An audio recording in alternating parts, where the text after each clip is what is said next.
विविध मागण्यांसाठी राज्य सरकारी कर्मचारी मध्यवर्ती संघटनेचा बेमुदत संप सुरू. कोल्हापूरमधील 65,000 सरकारी कर्मचाऱ्यांचा संपात सहभाग. कर्मचाऱ्यांनी महावीर उद्यानात एकत्र येत दिल्या सरकारविरोधात घोषणा.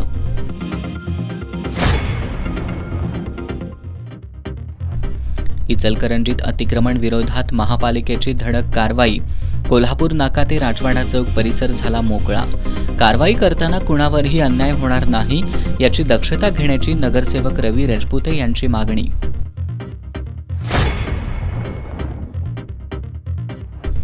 कायद्याप्रमाणे देय असलेली देणी सरकारनं दिली नसल्यानं चांदोली प्रकल्पग्रस्त आक्रमक. प्रकल्पग्रस्तांनी सुरू केलं वनसंरक्षक कार्यालयासमोर बेमुदत धरणं आंदोलन.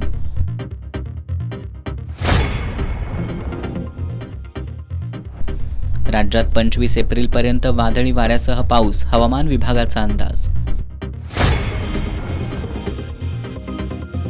आणि राधानगरी तालुक्यातील गुडाळमध्ये अज्ञात चोरट्यांनी एका रात्रीत तब्बल 6 घरांवर मारला डल्ला. पोलीस आणि पत्रकाराच्या बंद घरांनाही केलं लक्ष्य.